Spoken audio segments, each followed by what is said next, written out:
Hey everyone, welcome to my video on my washer repair from my Sears Kenmore Elite washer.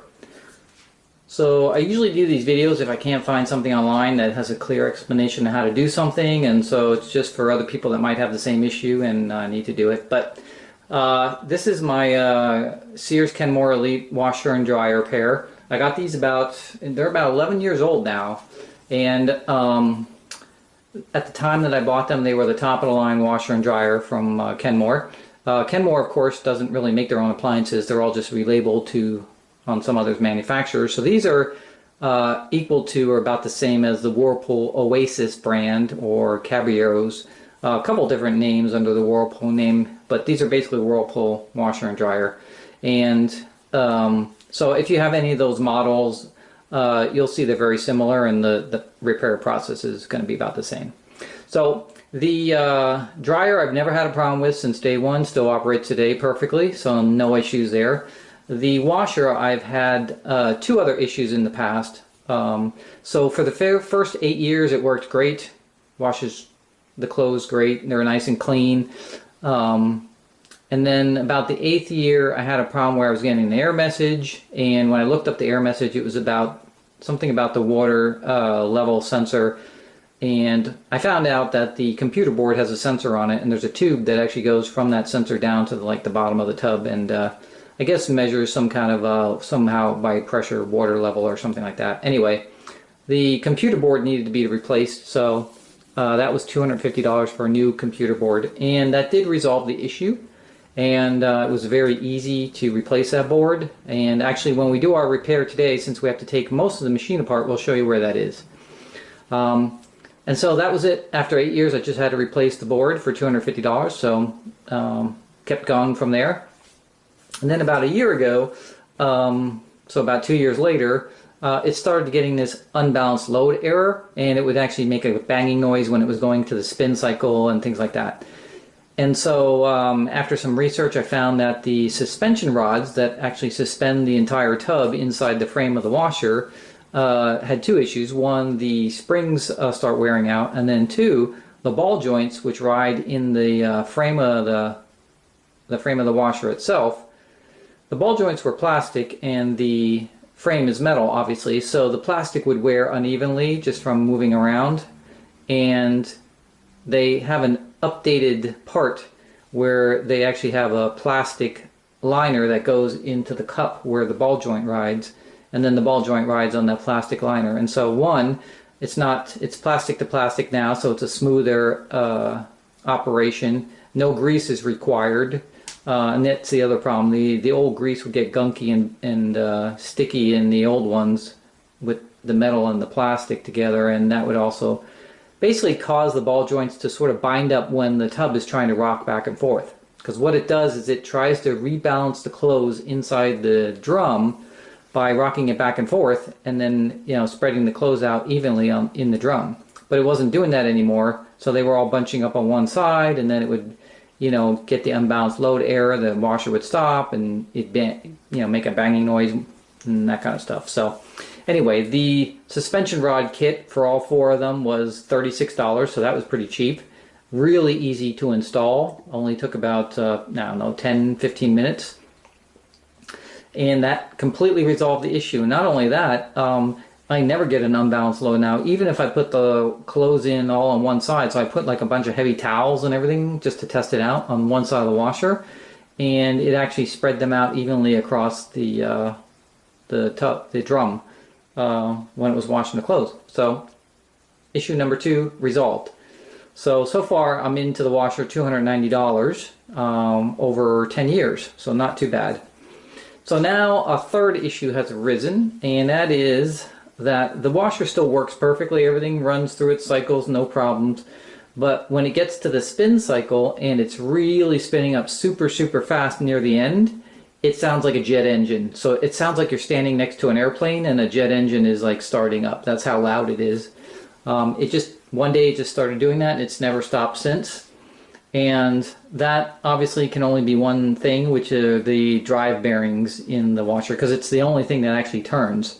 So the drive bearings are going bad. And what I suspect we're going to find when we take it apart is that the upper seal for the drive shaft has failed, letting water down into the bearing, and the bearing is now all corroded and, you know, is starting to fail, and which is why you're getting that really heavy whining noise. So this repair is, the parts for this were about $85, so not too bad. So you get a new drive shaft, new bearings, new seal, the whole deal.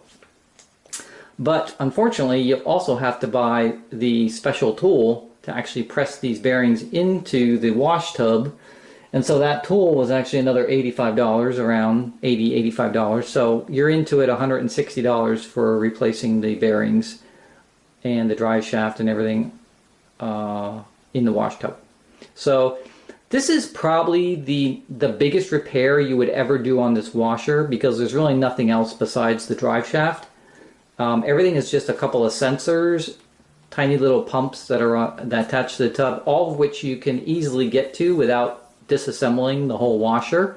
This is probably the only repair that you have to actually disassemble, you know, a large part of the washer to get to the drive shaft, which of course is in the middle because it's driving the tub and the agitator.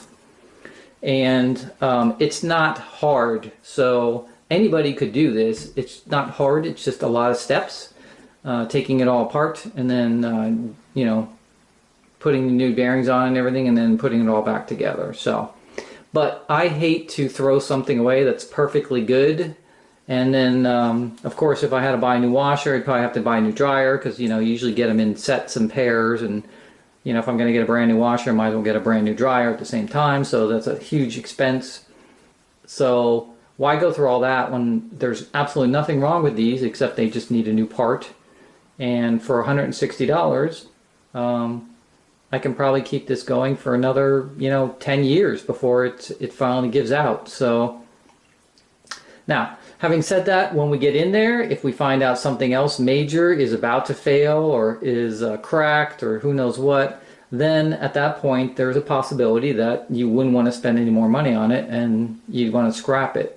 So right now it's operating and I can wash clothes, but there's a possibility once we start working on this that we'll find something and then that'll be it. Because once you take it apart, you may not be able to get it back together depending what the situation is. Like if something's cracked or whatever it is and it's barely hanging on now, you take it off, now it's going to be fully cracked and that's going to be it. So there's always that possibility, but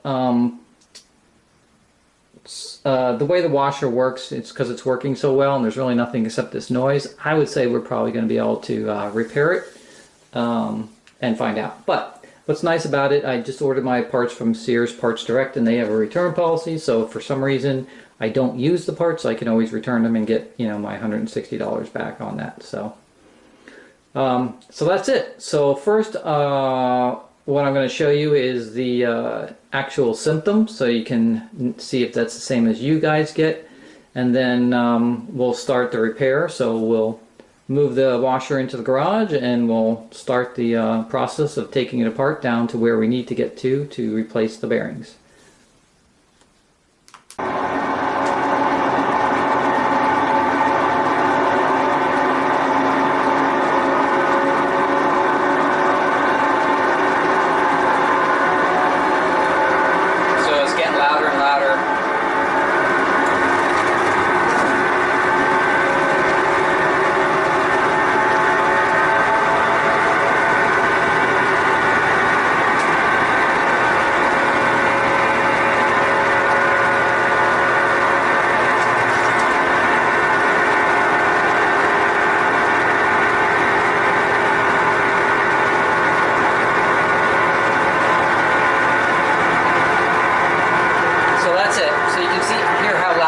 Sounds like a whirring up jet engine, and you know, it's never been that loud.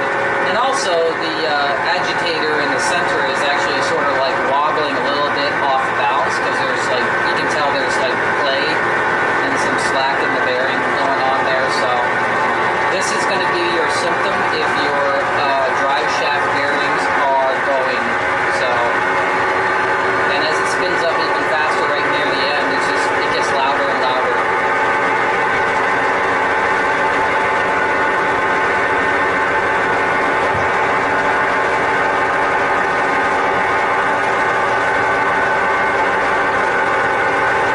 Okay, so just a side note, as we're doing this repair, obviously we're going to take this washer apart, and so we're going to take a whole things off. Like I just popped off this is the fabric softener dispenser that's on the top of the agitator. So I popped this off, and if you look in here, you can see the gunk that is in here. So this is fabric softener buildup.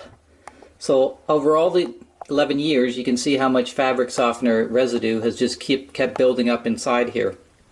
And so inside this thing, which I've now cleaned, it had a whole bunch of residue in it.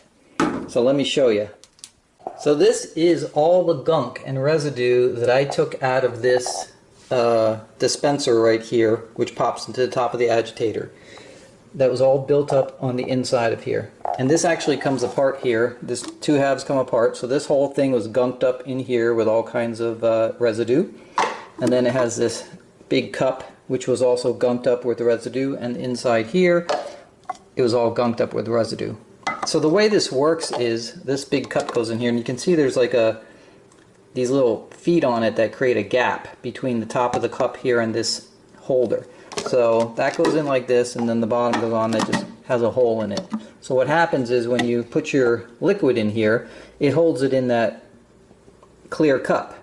And then when the washer spins at a high enough speed, the fabric softener actually comes up over the edge and then drips down, and then it goes through this hole in the bottom here, and then in the top of the agitator column, there's a little weep hole that just lets it weep out into the laundry.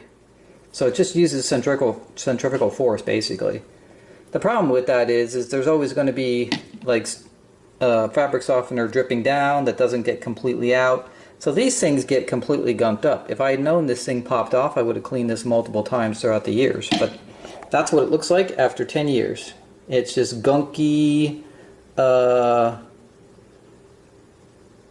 fabric softener residue, depending on what you used. So this is going to be the longest part of this repair, which is taking all these pieces and then getting them back to spotless, brand new by cleaning them. You got to wash them in soap and water, get it all cleaned out, and then, you know, eventually putting them back together. So I can tell just by the agitator, the gunk that's in there. When we take that off, probably the spin drum. When we get the spin drum out and we see the tub, which is probably going to have all kinds of residue, gunk, and scale and everything inside that. All this stuff's got to be cleaned and put back to 100% clean condition before we put it back together. You might as well, you got the whole thing apart. Why put it back together with all this gunk and mold and everything else still in it? So that's going to be probably the longest part of your repair. Not the repair itself, but just cleaning all these parts before you put them all back together. So just FYI, that's probably what you're going to find if you're working on a 10, 11-year-old washer like I am. So this piece is all nice and clean, ready to go back in when we get to that point, but we'll have to do that with every single piece. Alright, so let's start our repair. So here's our washer. We pushed it into the garage so we can have an easier time working on it, because we're going to have to flip it over. Now, you don't necessarily have to take this whole thing apart. You can actually do this repair by flipping it over so you can get to the bottom and then the top.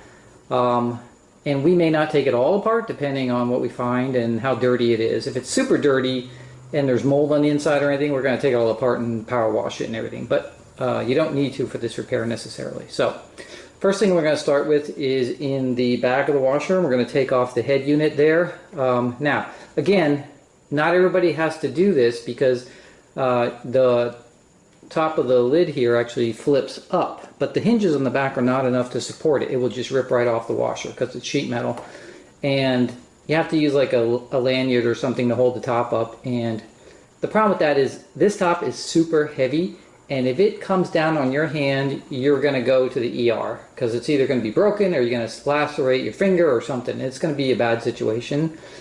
I am just going to spend the extra couple minutes, and literally it's a couple extra minutes, to remove the entire top and just put it out of the way.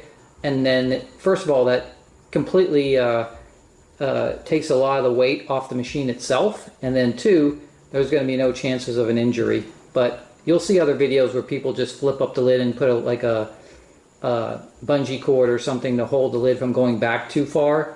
But again, when you're flipping it back and forth, all you need is one little slip and it's going to slam down on your finger, and it is going to be not good. So we're going to take the top off. So this is how you do it, and also we're going to show you how the circuit board or the motherboard is replaced that I did a couple of years, or whatever it was, 5 years ago. So, okay, so here's the back of the machine. First thing I did is I took the power cord and I wrapped it up with a rubber band. Do yourself a favor, just take 1 second and do this instead of letting it fly all over the place and then getting tangled up and tripping over it. And then I saw one guy actually step on the prongs here and broke them off, and he had to buy a whole new power cord. So do yourself a favor, just tie it up out of the way so you don't have to worry about it. But just a couple steps to get the main head unit off here. And it's just 3 screws, 1, 2, 3. And they actually don't even come out of the unit here. You just unscrew them until they become loose. You'll feel them when they don't attach anymore.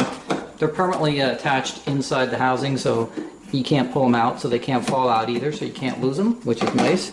So 3 simple screws, and that's it. Head unit is now loose. Okay, so all you're going to do is sort of flip it up and sort of get it released from the front. It's like a little sort of a latch type of deal, and it comes right off.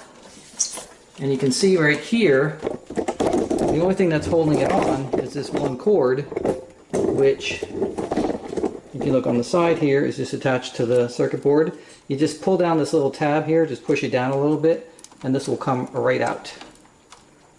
So when you push it, you got 2 hands, push it down and then wiggle it out, and then that's it. There is your head unit, which the only thing that's in here basically is the panel for the buttons. So in the future, if your buttons break or one of them stops working, this is the panel you'd replace, and that's, you can see how easy it is to get to. So we're going to set this aside so it doesn't get damaged. And now we're basically at the top of the washer here. This is the computer board I was talking about that I had replaced 5 or plus years ago. So you can see it's right here, and it's held in with just plastic clips here. And all you have to do is disconnect all these connectors, put the new one in, put them all back, and you're done. But this right here where this hose goes, this sensor right here, is the piece that went bad that was causing the issue. So this goes down into the washer, and I think it measures pressure, so it knows the water level. Okay, so this is the piece that goes bad on these. This is a redesigned part, so you will get an upgraded part that doesn't have that same design flaw. And all I did was on here, I just marked them with some Sharpies, just so I knew where they went back. Although most of them I think can only fit one way and one thing, but there were a couple that looked close, so that's all I did. So if you want to remove those, you could.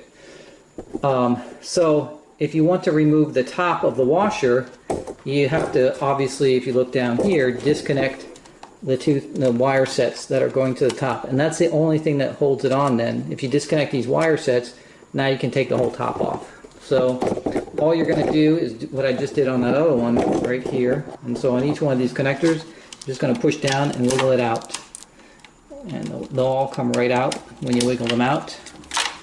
They all have tabs, so they just come right out. And actually this one right here didn't have to come out, so let me put that back. It's only the ones that run down here on the side, so that one can go back. Don't have to take that one out. And then there's the one over here on the side. Okay. And then this tube, which pops off. And there's the whole harness right there for that section. And then there's one more wire here on the side that comes out, and there you go. So now we have all our wires off, disconnecting from the top here. Now we're just going to take off this little plate here, and I think it's a 1/4 inch. Yep. So we're just going to take this little plate off here, which holds these wires back, and just pops in there, and we take this plate off, and then we have all our wires off. Now there's one more wire you have to take off. It's a ground wire that runs up too, and it runs underneath the top. So you're going to have to flip up the top for just a second, and again it's a 1/4 inch nut that holds that on. And once you disconnect that, then you can take the whole top off. So you have a choice. You can either take the hinges off now, or you can try to hinge it up and take the top off, whichever way you want to do it.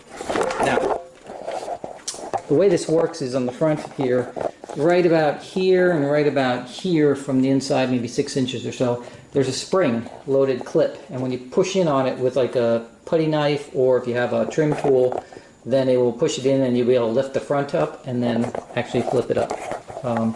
An easier way though to get the top off is just to release the hinges in the back here with these 1/4-inch screws, and then you can actually just pull the top back and it takes the pressure off the springs in the front. So either way, but for our purposes we have to get this wire disconnected first. So let me show you on the front how to disconnect the top and flip it up. Okay, so we're going to use our trim tool, just a flat-bladed plastic tool. And again, when you go in to those areas to find the spring, you're gonna feel the spring when you push in on it. It's going to be like spring-loaded. And when you do that, then when you find the right spot that has the spring, then you feel it, and you'll be able to pop the lid up. And it's on each side here, depending.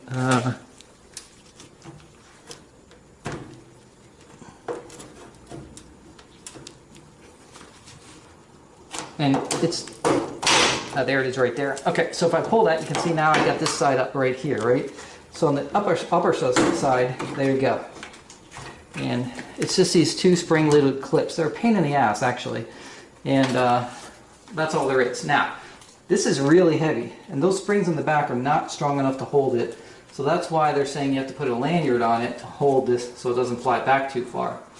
All we need to do is get this one little this right here, this little screw off, and then the top's removable on this thing. Now I'm holding the lid right now because it wants to spring open, because that's the other thing about these, is the lids have a spring on them, so they want to spring open. So we're just going to quickly remove this screw, and that's going to take care of our situation.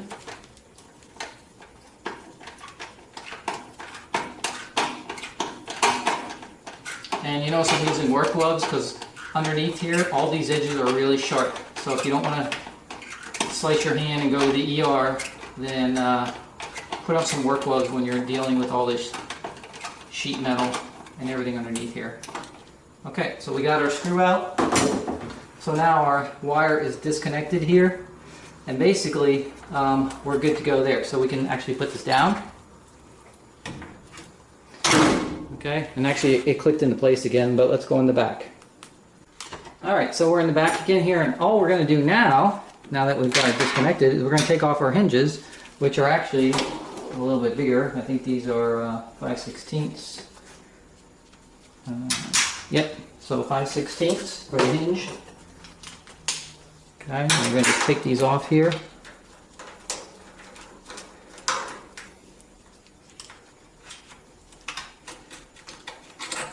And they'll come out and they'll have this little like sort of a fiber thing on it right here. So keep that all together, don't lose any pieces. And then on this side, same thing. Take it off.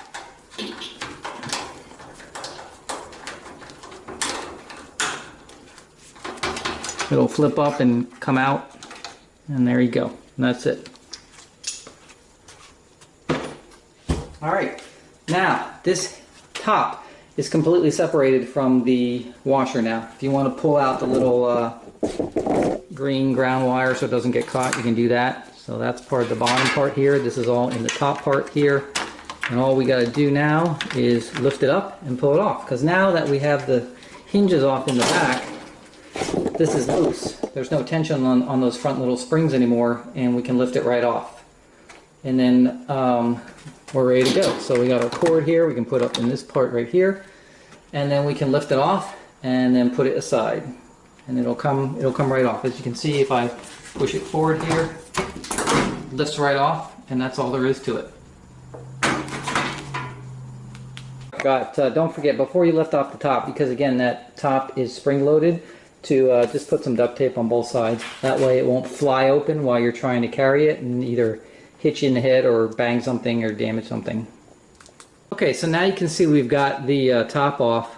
First of all, just on that alone, the washer is a lot lighter, just not having the top on there. And also, you can see how easy it is to get to all the things that we need to get to now. So we're not going to be struggling with this top sort of in the way and having to worry about closing accidentally and smashing our hands and stuff like that. So it's up to you guys. I recommend you take the top off. You can see it just took 3 screws, the little ground screw and then the 2 hinges, and it's off. So really easy to do. All right, now we got to that point. Next step is we got to take out the agitator in the center. So my particular model here, if we look close, has a fabric softener dispenser in it, which I showed you in the beginning of the video. So this just pops out. So I already have this loose, so it just comes right out of here. So that's an easy piece, okay?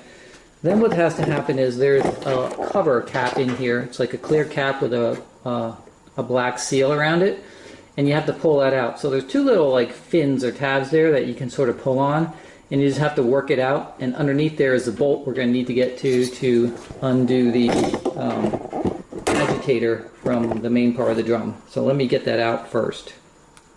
Okay, so I just used a little hook tool and I pulled it out. You can see there's a seal that goes around here, so make sure you don't damage it. And this is all got to be cleaned up because it's got the residue from the fabric softener built up over the years on it still.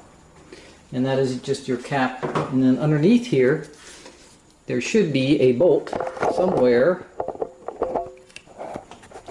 way down there to get the agitator out. So let me get a flashlight and check to see if we got a bolt down there.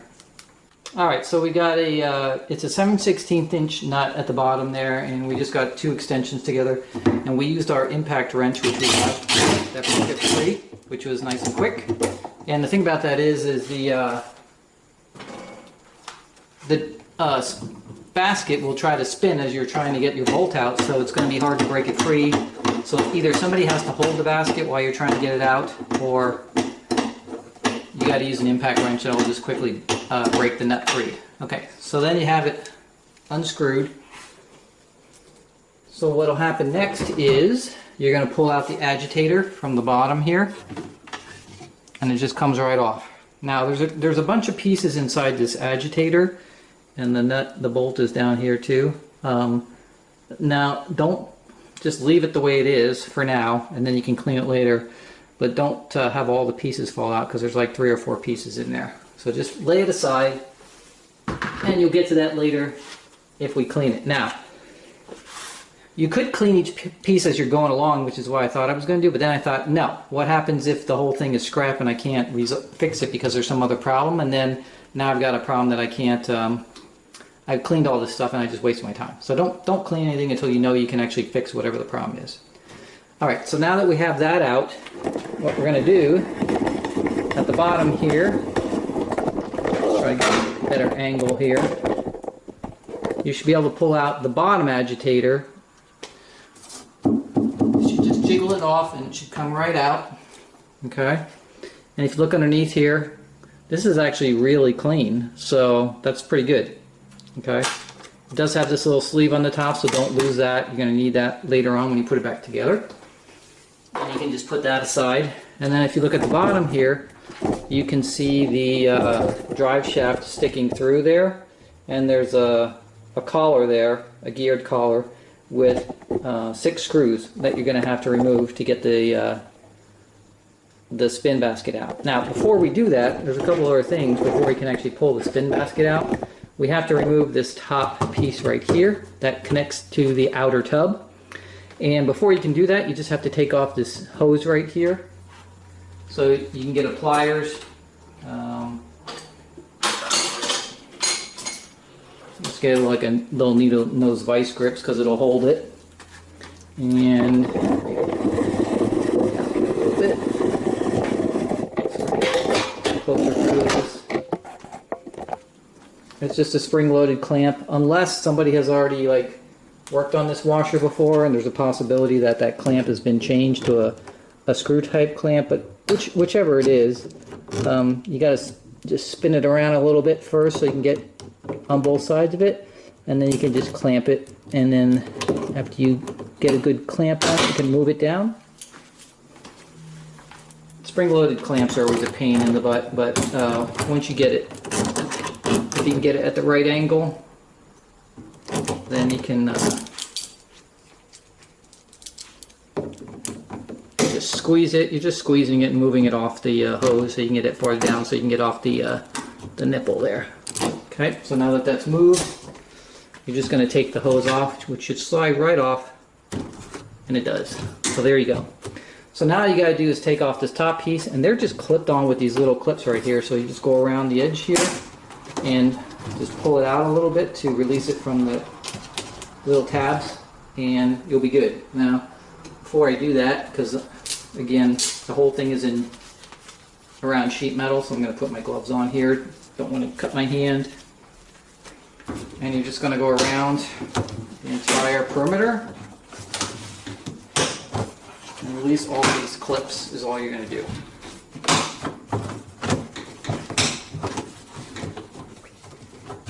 Just come right off.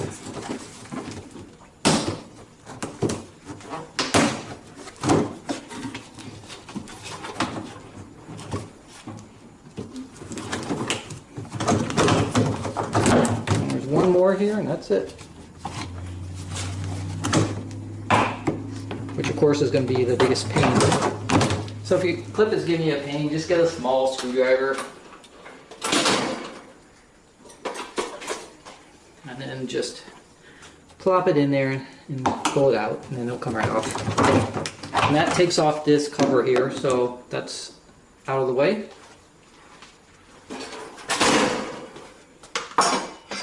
Okay, so now that you have the cover off, you can kind of see how the washer is made, right? It has this outer plastic drum, which holds all the water, but the inner spin basket is where your clothes actually are, so that it doesn't actually touch the outer drum. The water goes through it. And if I look on the outer drum here, I see a lot of like hard water deposits, but there is no nasty mold, which is really good. Okay, so far everything's looking pretty good inside here for a 11-year-old washer. Okay, so our next step is really easy also. We're going to go in here and we're going to remove those 6 screws on that drive nut, that big sort of white plastic, or actually it's yellow plastic now, drive gear right there, so we can get the basket out. So let me go get a screwdriver and get those screws removed. Alright, so here's the last screw. Get out of the drive thing. Now, you notice I'm using a screwdriver instead of like a power screwdriver or something. These screws are in plastic, the tub, the plastic bottom. So I never take a chance, because you never know if you can strip it out and then you'd ruin the tub. So there's the bottom of this drive washer. Now, I bought a new one of these just in case, because I didn't know if it would be split or cracked. So we're going to replace this no matter what, but it's still intact and still in usable condition. Alright, so now that we're at the bottom here, now there's another drive washer here that's splined onto the shaft that comes up here, and it has a silver thrust washer on the bottom that rides.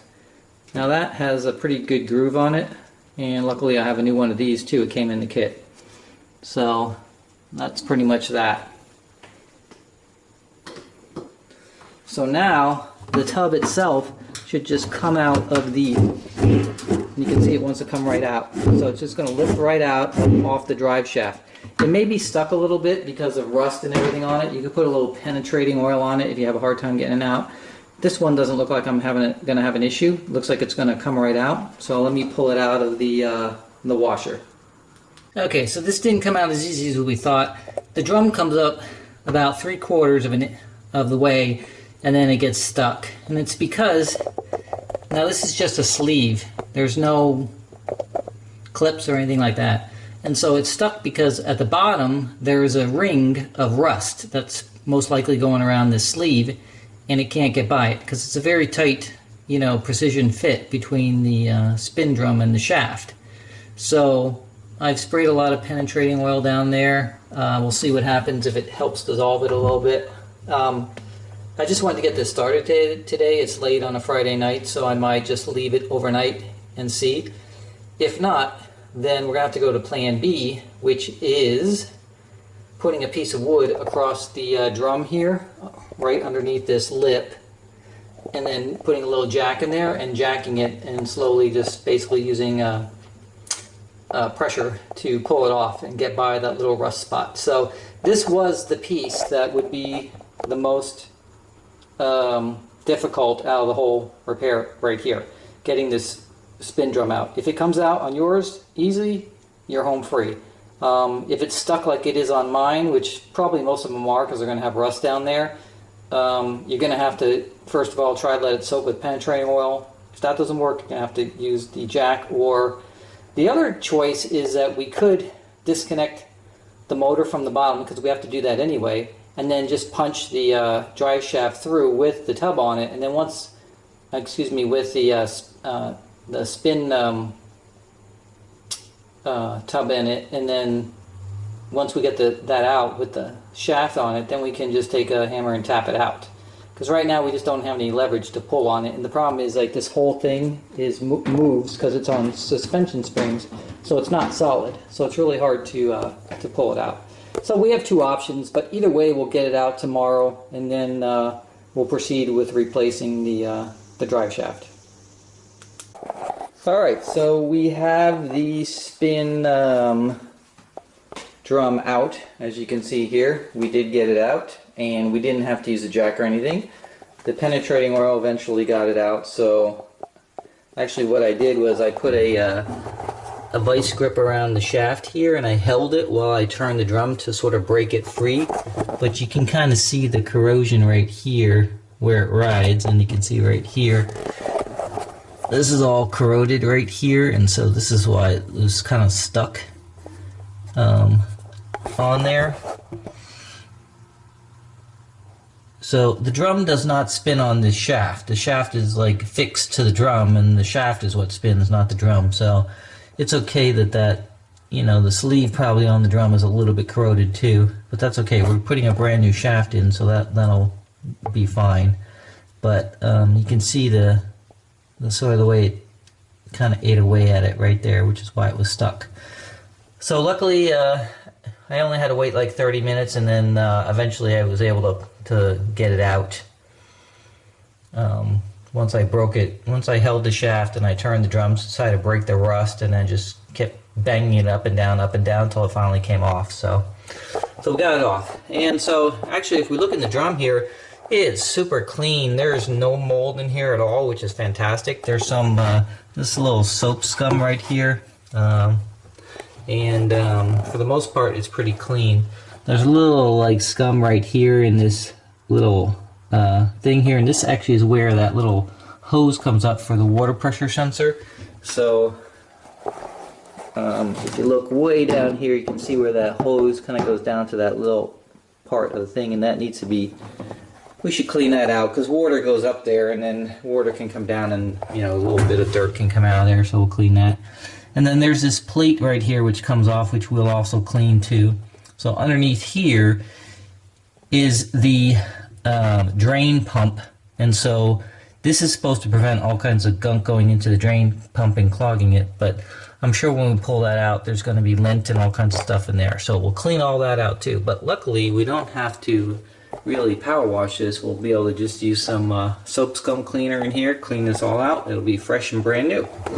Alright, so let's look at this, because this is our main issue right here. So this seal right here is what is failing, and the water is getting by it and going down into this top bearing. So this is one of the things besides the shaft that we'll be replacing. So that's our main problem. Okay, so our next step now, in order to get this shaft out of here, is actually to flip the washer over and take the motor rotor and stator off the bottom, and so we can get the shaft out. So we have to disconnect the motor from the shaft, and then we can get the shaft out of the wash tub and then pop out the bearings. So that's going to be our next step. Alright, so here we have the washer flipped up, and so we're at the bottom here. So just a quick tour. You can see how simple it is. Basically you have the motor here. This is the rotor, and then there's two pumps.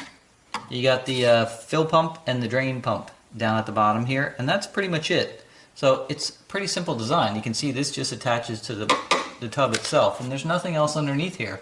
So that's it. While we're under here, you can just take a quick look at the, these are those suspension springs I was talking about. So you can see how they just suspend the tub. They just clip into the 4 points on the tub here. You can see there's a spring there. These are the springs that go bad over time. And then later on I'll show you the ball joints at the top. But these are those suspension rods I replaced from my earlier repair I was talking about. So they're easy to get in and out without even having to disassemble the unit. Basically you're just going to have somebody hold the tub up and then replace them one at a time. Alright, so to get the rotor off here, we have to actually just take out this nut here, and it's a 1/4 inch Allen wrench. And what you're going to do is actually here, if you rotate the rotor, you're going to see there's going to be a hole here that you can put a screwdriver in to hold it, and that will prevent it from spinning while you are taking off the nut. So then just take your 1/4 inch Allen, and you're just going to break it free, and it's going to come free pretty quickly, pretty easily, and just unscrew it. So that's going to be really easy. It won't be hard to break loose.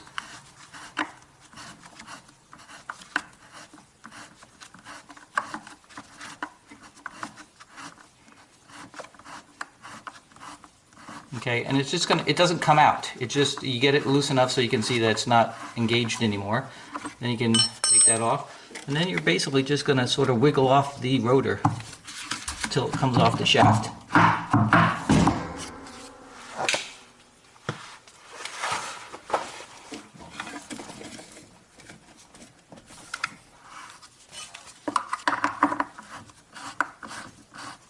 Just make sure it's all the way off. I don't have, there we go, I can feel it now, it's not engaged anymore. And then just sort of wiggle it off until it comes off. It's going to be tight on the spline, so just keep wiggling it until it comes off.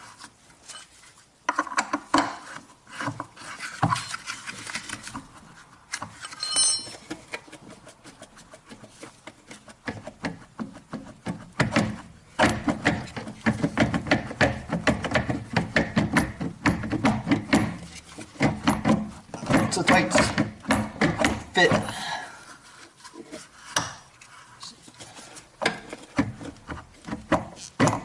There we go. Alright, so you can see here, it's just the rotor, which of course, this is 1/2 of a motor. It's got the magnets running on the outside, which makes a motor work. So we're looking at this here, and there are no cracks or anything in this, so this is fantastic. So that piece is great. And then if we look at our stator here, it's not bad. So I do see a little crack here starting, and let's see, one right here starting too. But they haven't gone too far, and so that's just stress cracks. Now this is pretty normal for these machines every time you take one of these apart. Now if they've gone through and they've completely split the whole thing, it's a little more risky putting it back because it may not stay together. But these are just, so far, just stress cracks inside this portion right here. So let me just move the camera back. It's right here. There's one right here, and there's one over here. So that's still good. So we're not going to replace that because this is an expensive piece. I think it's 150 bucks or something like that, but that should be fine. Okay, and that might last the entire life that's left in the machine. So, but as you can see, if for some reason you guys had a problem with either the drain pump or the fill pump, You don't even have to take the washer apart. You can just sort of flip it over a little bit like I have it now, and you can see the pumps right here, the pumps right here. These just bolt come right out. They disconnect from the hoses. You put the new pump in, and you're all set to go. So those are easy repairs too. So before you pay somebody to come out and fix your washing machine because your pump died, you can see how easy it is. Anybody should be able to do this with just 2 bolts, disconnect the connector, disconnect the hose, and then put the new one on, and you're all set to go. So just FYI. Okay, so now our next step, we have to get the stator off. And in order to get the stator off, you can see there's 4 bolts right here. They look like they might be a 1/4 inch, so we'll see. And you're going to take this plate off here, and then the whole stator should come off. So let me give me a socket. Okay, so I've got, these are actually 5/16 bolts here. So I took 3 out already. You can see the plate starting to fall out here now that I took the 3 out, and I just got the 1 left. Now, when you're taking out the stator, be very careful with it. You don't want to damage any of these windings. And this copper wire has a clear coating on an insulator, and you don't want to scratch it off because you don't want anything to happen to it. So just be careful when you're taking it off. Don't let it drop and bang against anything. Take this last bolt out, and then what you're going to see is this plate will come out. Okay, and you can see, look at all the sort of the grease on the bottom here. That shouldn't be there. This is all stuff that's coming down from that leaky seal, right? And then washing out all the grease is what it's doing, and it's coming all down here. This would be normally all clean and there would be nothing down here. But like I said, the grease is coming through from the top now because the seal's damaged. Okay. Alright, so now we got this piece off. You can just set that aside. Actually, this is greasy, so let me put this on a rag here real quick.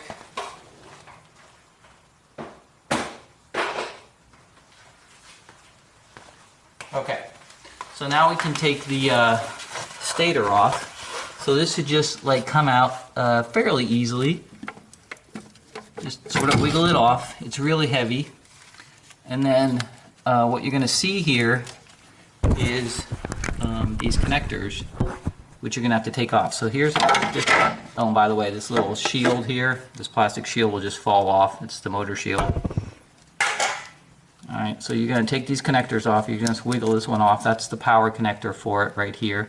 And then you have the rotor position sensor right here. And there's actually just 2 little tabs right here on each side that you're going to lift up right here and then pull it off. So let me get a little flat blade screwdriver.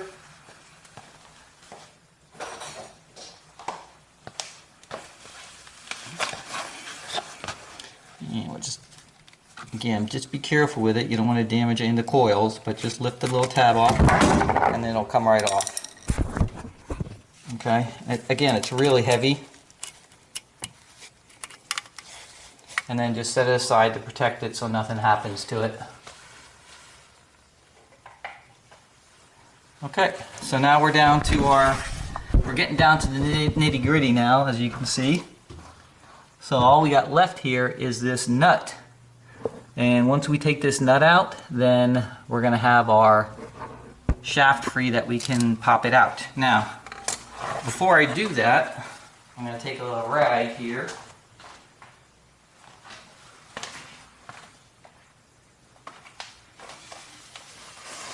And we're going to just clean this off real quick so we can get a view of it. And actually this nut is actually,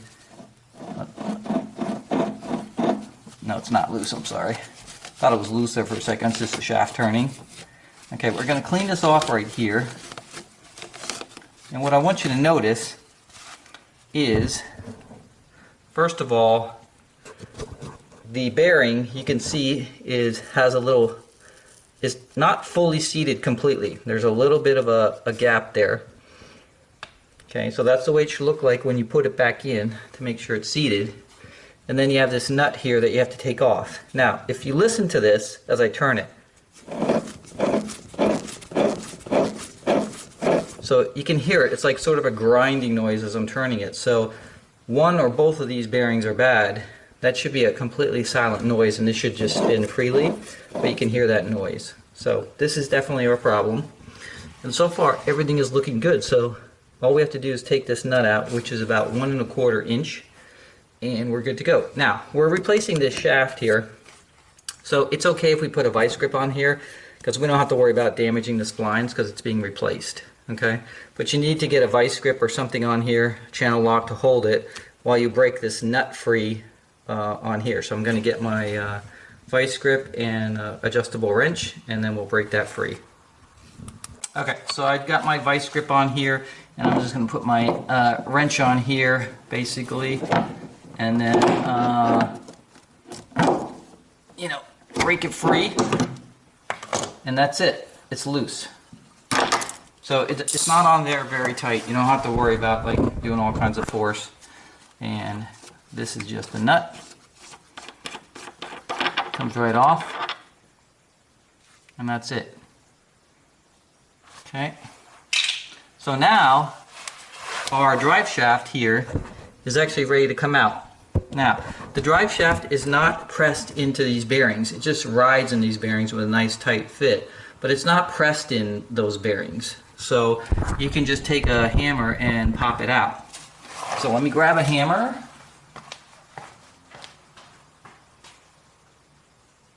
And we'll try a plastic hammer first. See if that works. If not, we'll get a heavier hammer. But let's try this first. And it came right out. So you can see it's not there anymore. So if we go in the top of the tub, you can see here, get this hose out of the way, there's our drive shaft, and we can pull it right out. Okay. Alright, so let me get the new parts, and we'll compare these and we'll see what's going on here. Okay, so here we've got our new parts and our old parts. So in your parts kit, you're going to get a brand new drive shaft, you're going to get a upper bearing, and you're going to get a lower bearing. You're going to get a collar and a washer. So those are the pieces that you're going to get. Now, if we compare our new drive shaft to our old drive shaft, you can see a couple of differences here.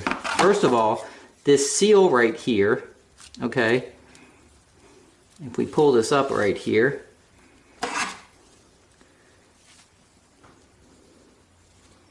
you can see the top of this seal here, this lip here is all completely like damaged. Okay, and you can see water in there, okay, which you should not see, right? There shouldn't be any water inside that seal.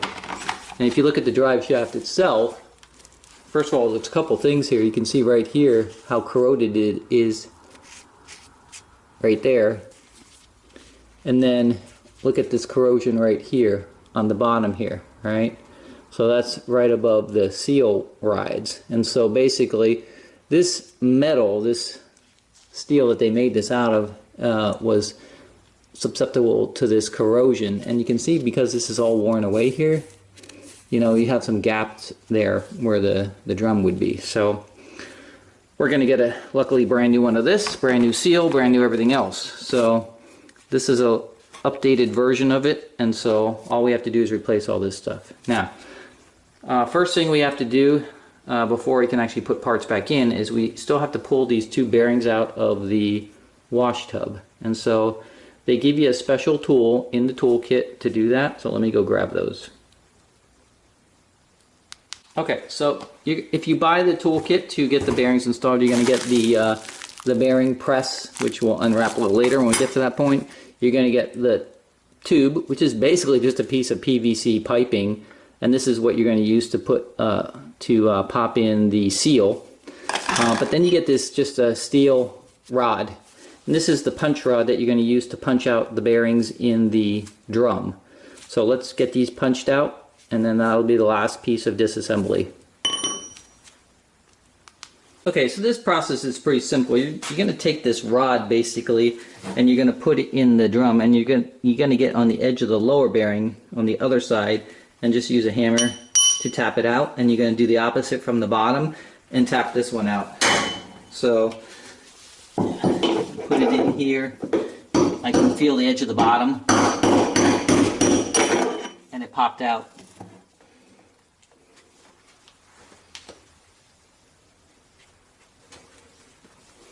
And then you're going to do the same thing from the bottom up and to pop this bearing out at the top here. So let me get these two popped out. Alright, so here are our removed pieces. So here is the lower bearing. It doesn't look too bad right now, although I can see rust on the inner sleeve there, so water was starting to get into this one. But this one, if I spin it, is actually still smooth and doesn't have a problem. Then there's this thrust washer, which rides on the top of the bearing. You have this sleeve, and then the upper bearing. Now you can see this one is really corroded, and if I spin it, it's grinding. I can feel it grinding on the inside. So this one is basically starting to fail. It's still operational, but you can see all the corrosion at the top there where water is getting through, and then it's basically washing out the grease. So this is our main problem right here with our noise. So now that we have all our parts out, the hard part starts, which is cleaning, which nobody likes. But basically what we're going to do is, before we can put our new bearings in, this hole right here, these two areas right here where the bearing rides, right, we need to clean these out and make sure they're perfectly clean before we put the bearing back in there, so that it goes in straight and smooth. And you can see here, it's going to ride. Let me get a screwdriver here. When we punch it in, it's going to ride and bottom out right on this lip right here. So that's why it sticks out a little bit, because the bearing's a little thicker than this, but that's where it's going to bottom out. And the same thing on the top when we press them in. Okay, so that's all we have to do. So let me go clean the, I'm going to clean out the whole wash tub, get it all spick and span, and get all these bearing seats cleaned and everything like that. And then we'll come back and show you how to press in the bearings and get your new drive shaft in. Alright, before we clean the tub here, one last piece. We're going to take off this little filter cover right here in the bottom. So it's just a 1/4 inch screw. And take that out, and we're going to see the gunk that's underneath there, which probably there is gunk because that's what that's for. And actually that is like almost super clean. I mean, there's a little like scum there, but for the most part that's pretty clean. So, and that's where the pumps are located. That's supposed to, basically these little fins here are supposed to stop all kinds of junk from clogging up the pumps. So that is actually super clean too. So little scum in there, so we'll suck all that stuff out of there, make sure the pump outlets there are all clean and clear, and we'll clean out the inside of this drum and those hubs, and we'll be ready to install our new bearings. So let me get all that done and we'll be back. Alright, so we're back. So we've cleaned out our wash tub. It's spick and span. It's like brand new. Cleaned out the pump area, make sure there's no lint, anything. Cleaned out the, reach down in the little tubes to make sure there's nothing clogging the pumps. Cleaned out this little area right here that goes up to that little tube for the pressure sensor. Cleaned all the scum out of there. And then your main piece is to clean the bearing seat right here. So a couple different things. So first of all, the bearing is going to sit on the bottom right here when it's in. So this has to be totally clean. Make sure there's no rust or anything down there, and it's completely flat. Okay. And then right here is where, on this lip, the seal is going to sit. So you want to make sure that that lip is also totally clean.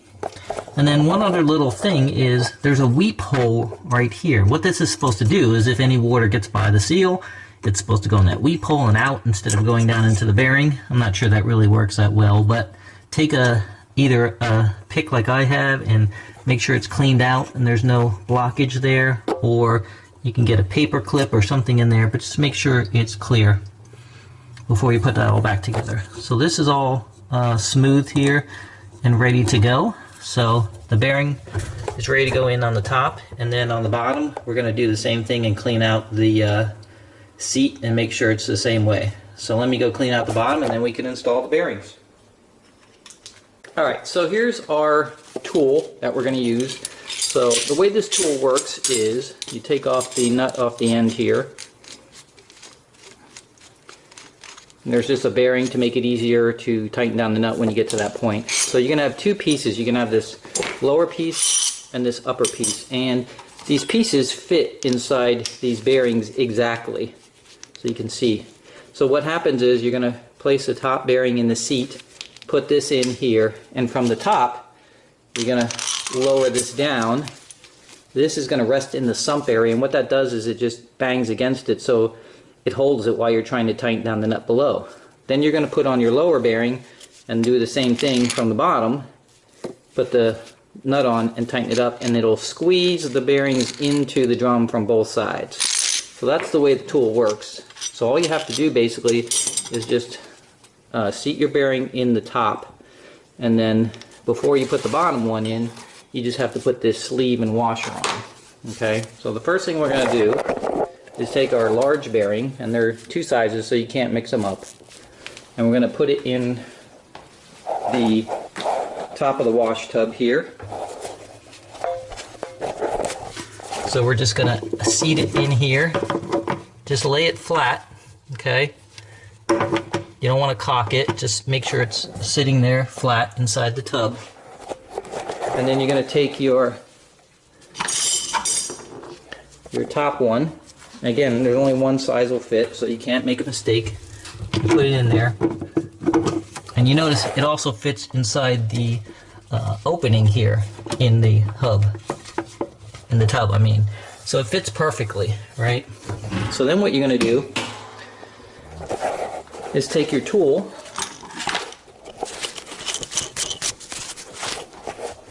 and just slide it through,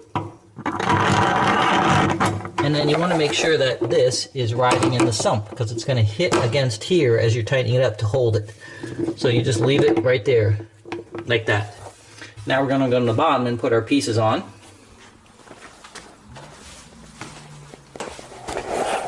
Okay, so down here what we're going to do is we have to slide our sleeve on, our washer,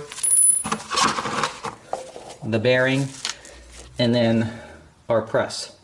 And then once you put that on, you can put the bearing and the nut on the end, and you're ready to go. So let me get a little stand here so you can watch that. Okay, so we're going to put our sleeve on first, which fits inside the shaft there, so it's just pretty much like that. Then you're going to put on your washer. Well, that's going to just want to fall off, but then you'll stick your bearing in there, and you'll kind of seat your bearing, and then you'll put your tool on, and that's it. Now, what you're going to do is put on your other bearing, and then your nut. Now, the shaft isn't coming through long enough, so I'm going to have to lower that a little bit. So before I do that, let me go up top and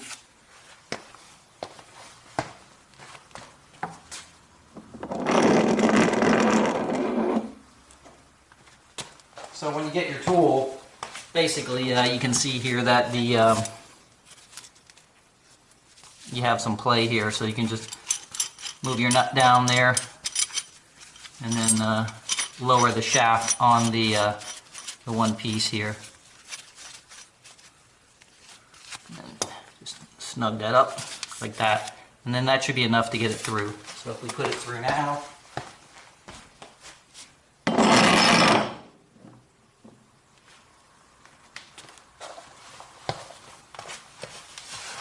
okay, let's try this again.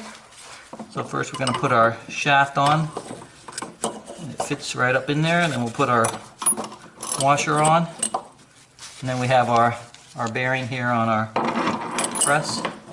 Just make sure they're all lined. Okay, that looks good there. Put our little bearing on, and then our nut. Okay, so now that we got it on here, we're going to just kind of snug it up. Make sure everything is lined, right? I've got the bearing in its little seat here, so that's good. We're going to check the top. And nothing popped out, everything still looks good here. So we're ready to tighten it down. So all we're going to do is slowly tighten this nut down right here, and it's going to smoothly press these bearings in on the top and the bottom at the same time. So let me get a socket. Alright, so this is a 15/16 socket, and again we're just going to tighten it down slowly. And what you should see, sorry about that, my battery died on my camera, I had to replace it. Okay, so as I was saying, as you're screwing this nut down, basically the bearing is pressing into the seat here. So I'm trying to hold this camera and do this at the same time. So you can kind of see it's going in. So basically all you want to do is keep doing that, and you should feel zero resistance or tension. It should feel like it's going in very smooth. If you feel any resistance, stop. Back off, because something is binding or wrong, okay? And you're going to basically put this down until the little press tool right here bottoms against the metal part of the bottom of the drum right here, okay? And then you're just going to tighten it really tight, make sure it's nice and tight, okay, which it is, and then we're going to back it off. And then we're just going to take the tool out. So what should happen is the bearing on the bottom and the top should now be pressed in. And if you look at it, it has about the same amount of the bearing sticking out as it was originally on the bottom here. And so we're going to go on the top, pull out the tool. Bearing is pressed in there. Okay. So we got it pressed in all the way down. Just check it. Okay, so here's our new drive shaft. It only goes in one way. And you notice there's a lip here on this metal collar. So that goes down. And so you have two ends here. You've got an end that has a shorter spline and a longer spline. So the longer spline comes on the top and the shorter on the bottom. So it should just slide right in. And that's it, and it bottoms right out. You can hear it. There should be really no resistance there, because the shaft is actually not pressed into the bearings. It is just a nice precision fit, but that's bottomed out right there. And now if I spin it, it's really smooth and nice. Okay, so all we have to do on the bottom now is tighten up the nut that goes on the bottom of the drive shaft here that we took off earlier. And they're going to give you a new nut with the kit. And the new nut has some thread locker on it. So you're just going to put the new nut on and tighten it down. You don't have to over tighten it, just nice and snug. The thread locker will keep it in place. And then just spin your shaft and make sure there's no binding. So let me go get the nut. Alright, so I have my nut on here, and it's got some thread locker, so you can only put it on so far before it kind of binds up on you. So the nest is going to be the wrench. However, you got to prevent this shaft from turning, or you're not going to be able to tighten it up. So you can use a vice grip or pliers, but you got to make sure you're just on the end of the shaft here where it's smooth. You don't want to touch the splines, because if you nick or damage the splines, you're not going to be able to get your rotor on there, back on. Okay, so just make sure that you're on the end. And because this end doesn't get touched by anything. So I'm just going to put a nice tight grip on it here on the end.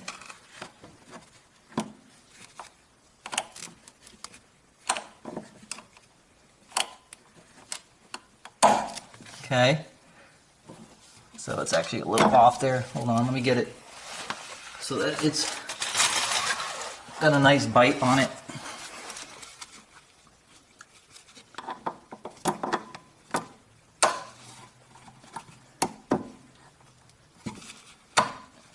Okay, that's pretty good. Let me get down a little further actually. All right, that's pretty good right there. Okay, now we can actually tighten down our nut.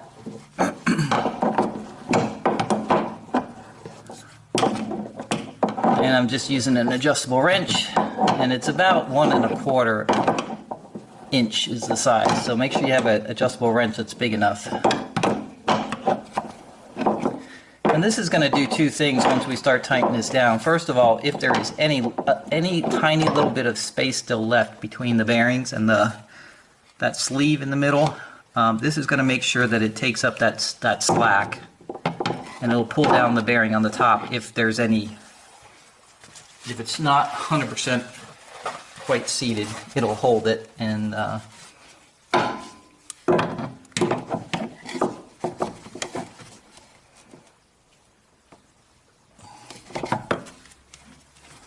you just want to make sure it spins completely free, right?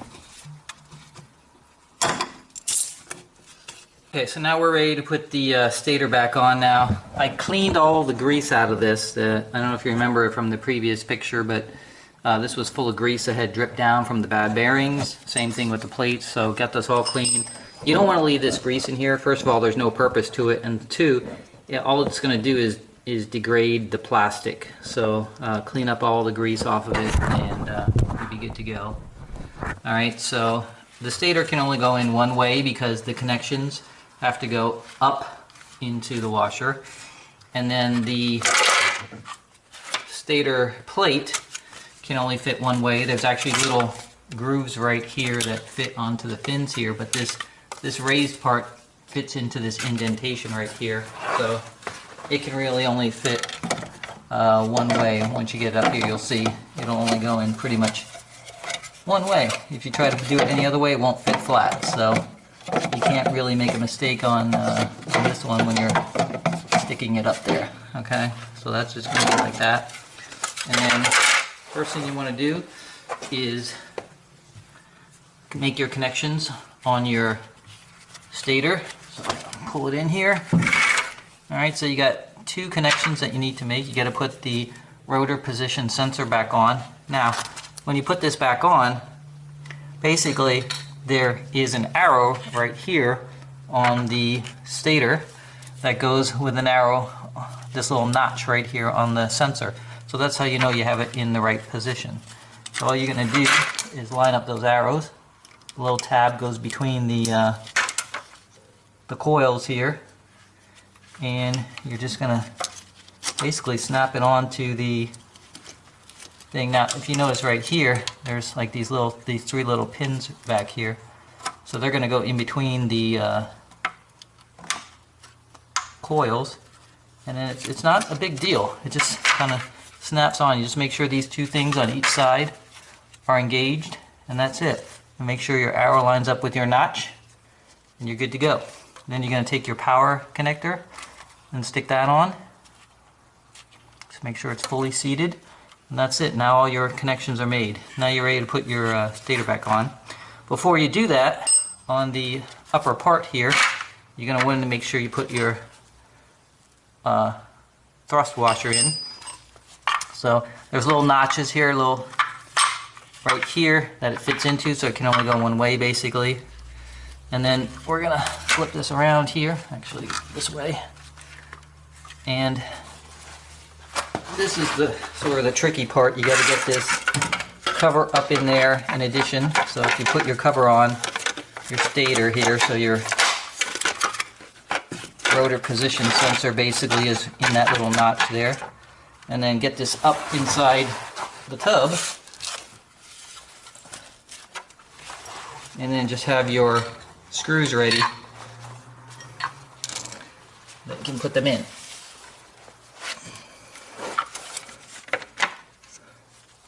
So we're going to put this up here,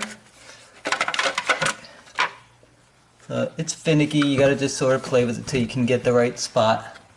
But you'll know when it sort of fits in correctly. So right there, I can feel this is in correctly, and everything's lining up here as far as the wires go. So I need to just put my other thrust washer on. And these little tabs that are sticking up on these washers here go into the unit. They don't stick out of the unit. And then you're just going to put your screws in. So just have your screws ready. And then just get one started. And actually, you can take this off here. Yeah. If you have two people, it's much easier because somebody can hold the stator in while you're getting the first screw started.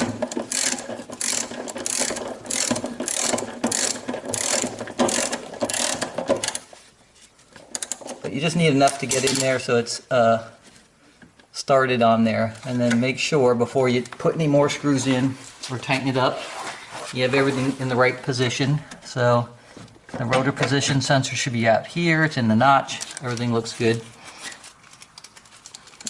So we're just going to put in our other screws, and then we'll snug them first.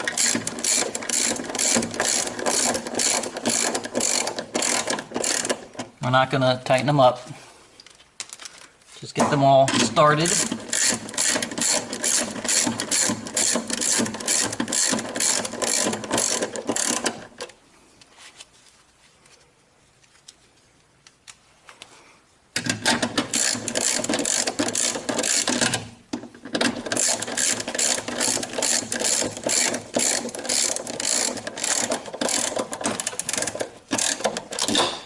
And then slowly snug each one up. Doing a cross pattern so it's nice and even. Till they basically stop. Don't tighten them yet, just get them all to the stopping point. Okay, so now you can do a quick check. Just verify everything looks okay, nothing's like sticking up, nothing's jammed. And then what you're going to do is just a final tightening of your bolts. Not over tightened, just a nice snug tight fit.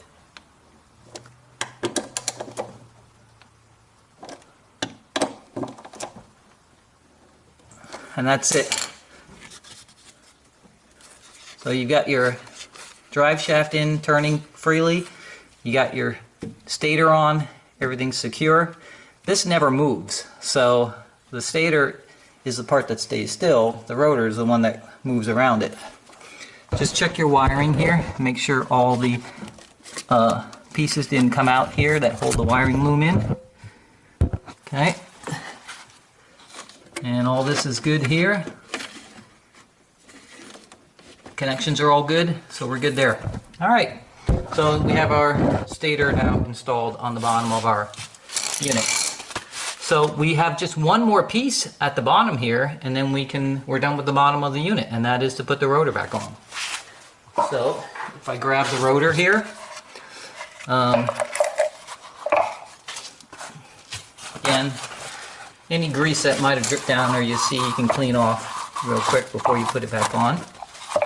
Okay, and this just slides on the splines. So we're just going to put it right back on the splines here. So just slowly till you get it on the splines. I have to rock it back and forth. It's a tight fit on the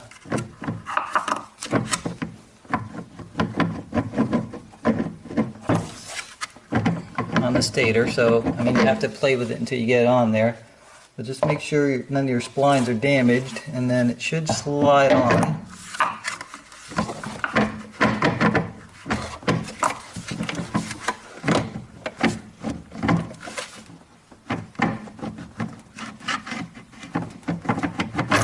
And there it goes.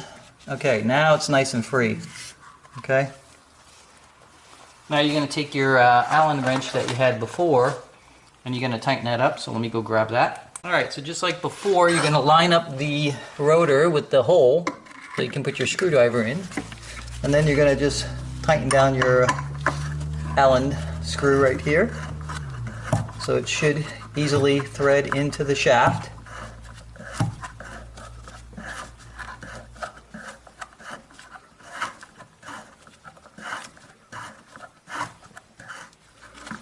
Okay, and then slowly get tighter and tighter.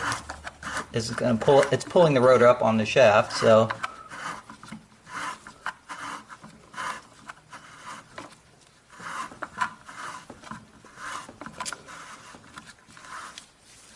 okay, and they're bottomed out right there. So we're going to take our Allen wrench and just do a quarter turn.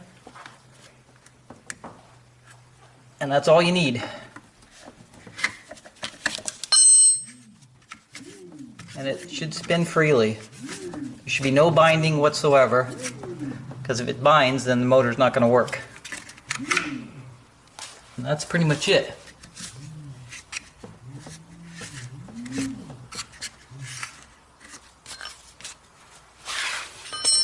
Alright, so as far as the bottom of the machine goes, we're pretty much finished. Everything is tightened down here. We've got the motor back on.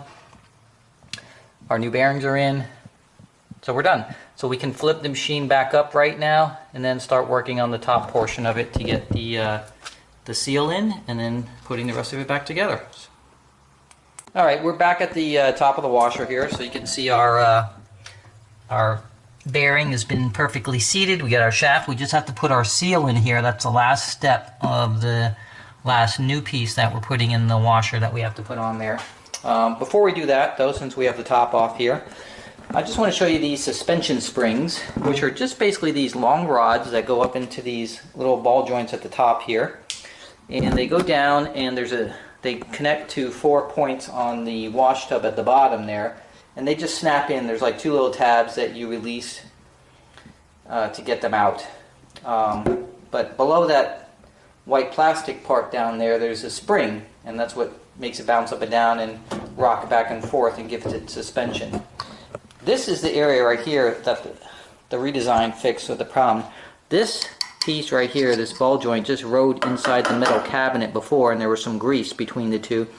And this is the part that would wear unevenly and then sort of like bind and jerk. Now they have these little cups that you snap in here that prevent that. So if I actually just pull this up a little bit, you can see there's a cup in there right now, right? And so that cup basically is riding against the plastic of the ball so that it is smooth and doesn't bind up. And that's the resolution for the unbalanced load issue. So between the new springs on the rods and then the redesigned ball joints, it fixes the issue. So again, that kit was only $36, and you just snap the little liners inside the frame, and then you put your ball joints. So you can see you can just lift it up, you unhook it, and then you can push it down and unclip the 2 clips just by reaching down. And you don't have to take the washer apart. You can do all this just by having the top flipped up and replace all 4 of those. If you have 2 people, it's much easier. One person can hold the tub up while the other person replaces the rod. But that's the other fix you may have to do to this washer, and that's how they're held in. It's pretty easy. If I get the camera way down here, you can see right here these you can see the 2 little black plastic clips right there, hopefully, in the camera. And you just squeeze those 2 together, and then the rod drops down to the floor. So really easy. And then when you're putting it back in, you just put the rod in and just pull it up, and they'll snap right in. Okay, so that's that piece there. Alright, so I am first going to put this little filter back that was down here above the 2 ports for the drain pump. So let me go get that washed off, and we'll screw that back on to make sure we don't forget it before we put the seal in and then the spin basket back in.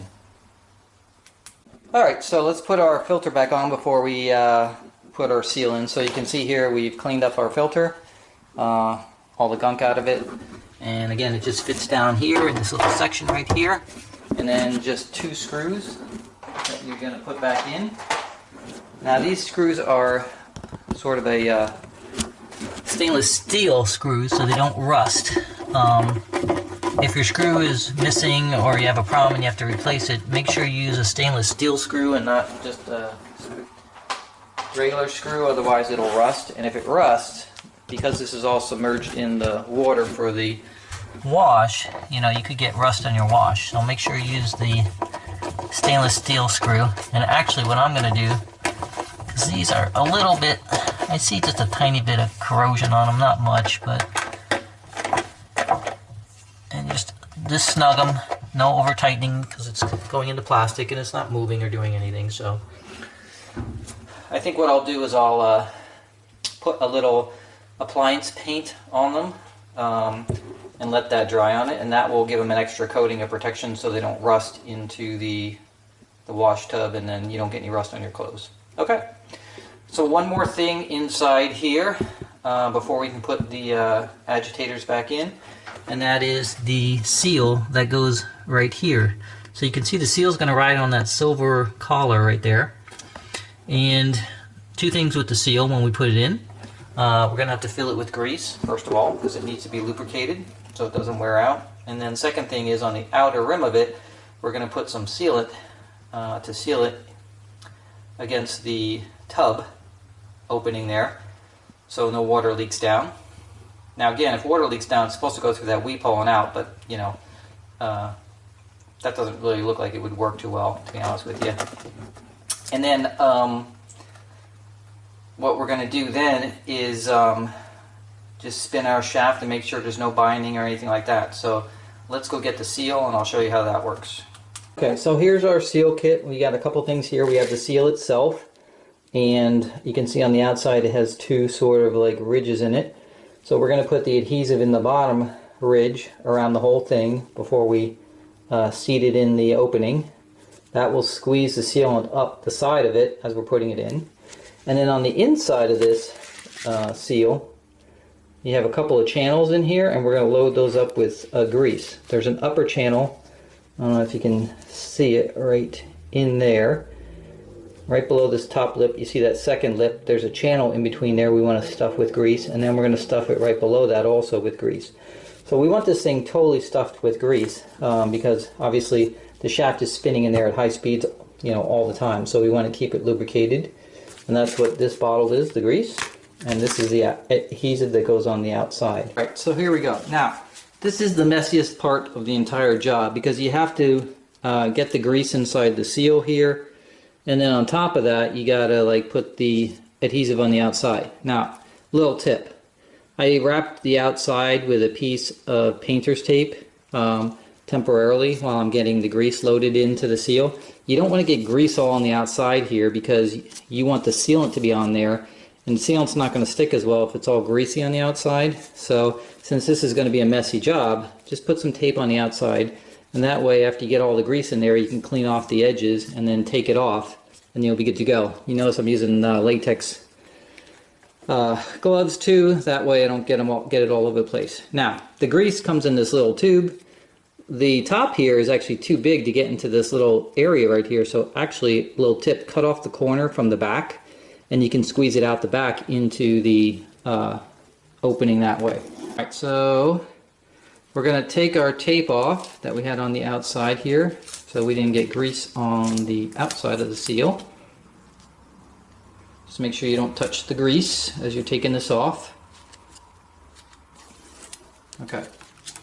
Now, what you want to do is run a bead of this adhesive along the bottom edge here in this groove. Alright, so now we're going to take our seal and we're going to put it into our, let's put it right here, camera right here. Hopefully you'll be able to see this, but I have to move quickly. So this is going to slide onto our shaft here. You should feel it slide on. Just slide it right down. And then you want to just push the two edges down into the opening. And it actually goes, I can push it all the way down myself actually. And then you're going to take your tool and just give it a tap to seat it. And that's pretty much it. It slides in pretty easy. So I'm going to get my tool here. I'm going to slide it over the shaft. Just center it right on the seal, and you're just going to tap it. And it is seated already. So it actually went down without me even have to like tap it in there. Now what you're going to do is clean it off. Because anything you leave here, any residue, is going to be in your wash tub. Because obviously water is in this area right here. So first thing we're going to do is we're going to clean off this extra goo here.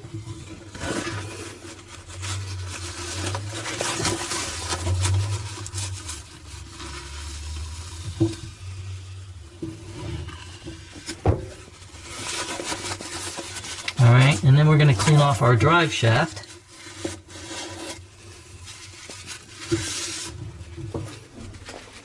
So you're going to need a bunch of paper towels here because this is messy. And so let me get this all cleaned off before that glue dries there, and then I'll show you the final product. But basically you want to clean off your drive shaft of all that grease and any extra goo. Okay, so there is our finalized installation there. So we've cleaned off our drive shaft. Remember, this is all submerged underwater, so if you leave grease and all kinds of gook on there, that's going to get in your wash. So you want to make sure that's all cleaned off. And if you look down here, you can see the seal seated correctly. And if I turn the drive shaft, everything is smooth. So we're good there. Now, what you can do is if you want to, is you can put just a little bead of sealant around the top edge here where the rubber meets the housing here, and let it sit and dry. And that'll give you just a little extra protection there. I don't think it's really necessary because the seal is designed to, it has those ridges on it designed to seal against the tub, even without the sealant, but the sealant is just an extra protection. So I'm going to just run a little tiny bead. You do not want to get the bead on the lip here that rides against the collar, because that would stiffen it up and then it wouldn't be flexible enough to stay tightly sealed against the shaft. So just a little bead right in this seam right here between the tub and the actual outer end of the seal. So let me just put that on there and we'll be good to go. So there it is. I don't know if you can see it, but I ran a little bead sort of outside the outer edge there, and I ran my finger around it to smooth it out, and that should be it. So we'll let that dry. It doesn't really say on the instructions how long it takes for it to dry, so I think I'd leave it overnight before I tried to do a load of wash. But that is it. We have our drive shaft, new bearings, and new seal all installed. The whole bottom end is back together. The whole tub is cleaned out. It's like brand new. So all we got to do is put the spin basket back in, the agitator, and all the top and everything, and we're good to go. So I'm going to go clean out the spin basket, get that ready, and then we'll put that back on. Alright, a couple of notes here. First of all, you got to make sure you clean off all this gunk that was here. If you look at the start of the video when I took it apart, this was completely covered in grease and gunk. You got to make sure this is clean, because this is where the drive gear sits and it's got to lay flat and flush. You got to clean out this plastic sleeve. Now this sleeve only goes down about an inch or so. It's plastic. So clean it out, make sure it's nice and smooth. And then on the bottom, we're going to have to clean out the other sleeve so it's smooth too. No rust, so this slides on. Now just one note about this spin drum that I didn't realize. So I got through this whole repair without any accidents, and of course I cut myself on this drum. So on the side here, I didn't even notice it because when I pulled it out I was using my work gloves. But I was leaning over this to clean the inside, and my leg rubbed against the outside of the drum here. These are all sharp. Every one of these, because all they did was they punched the holes through from the inside and pushed out, and every one of these is a sharp edge, razor sharp. So if you rub your leg against this or your skin or anything, it's going to cut it. So you're going to have to put a towel over it here like I did or something if you're leaning over it and you're working on it, so that if you're not wearing long pants or something, I'm wearing shorts, then you're going to cut yourself. So just FYI, the outside of this spin drum is sharp. So Okay, so the inside is all cleaned up, ready to go. So we're just going to flip it over and clean out the bore on the other side, and we're ready to put our drum back in. So let me go clean it, and then we'll put it back in. So we've got the spin drum all cleaned up, all nice and clean again, and we cleaned out the sleeves here where the shaft rides. Now those are plastic, so there's really nothing you can do, just clean them out, make sure there's no burrs on them or anything. And then remember, the shaft is affixed to this drum at the top with the gear, so the shaft does not spin inside here, it just slides in and then it's affixed, and the shaft spins, which spins the drum. So you don't need to put any grease in there, so because any grease you put in there, remember, water's going to get in there and then come down in your laundry. So you want to clean this whole inside out here, make sure there's no grease or gunk inside here. And then once you're sure that is the case, then if you want to put a little lubrication on it just to get it so the drum goes in easier, you can use just a little dishwashing detergent. So this will be enough lubricant to make it slide on easy, and then the dishwashing detergent will just wash away in the wash. So let me put some of that in the sleeve and the lower and the upper, and then we'll slide the drum in. Okay, so we got the drum in. You can see it actually moves in and out pretty easily now, but spins around. It went all the way down, seated against the bottom, so that's good. So now we just have to put our two drive gears back in the bottom, screw them in, and this is secure, and we're good to go. So let me go get those two pieces. Now, I bought new ones because I didn't know if the old ones were going to be cracked, and let me go grab those. Alright, so here's our old ones right here. They're still actually good, there's nothing wrong with them, just filthy dirty. But since we have new ones, we're going to put them in. And here's the old one. Now this one is worn. The thrust washer on the bottom here is really worn, so it's good we got the kit anyway to replace this. So this one obviously goes with this one right here, so that's the new one for that. Now the new kit actually came with two of these, and they're two different sizes. One is a little bigger than the other, so there must be a change somewhere along the model years, and so they're giving you both of them depending which one your washer has. So you just flip over and then just see which one is the same size, and that's the one. So we don't need the bigger one, we can throw that aside, and we just need these two. So first, this one here just slides on the bottom. So it slides on the shaft here. Now we have a little, let me actually get a cloth here and wipe that off, because we got some of the laundry detergent sticking out there now that we put that on. So we'll clean this off here.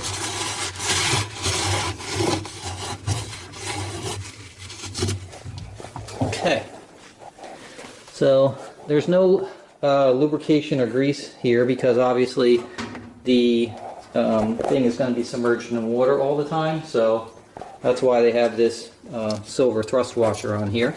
So we're just going to slide that on. Silver thrust washer goes down and just slides on the shaft here, and you can see it rides on this lip here on the shaft right here. So just push it down as far as it goes, and that's pretty much it.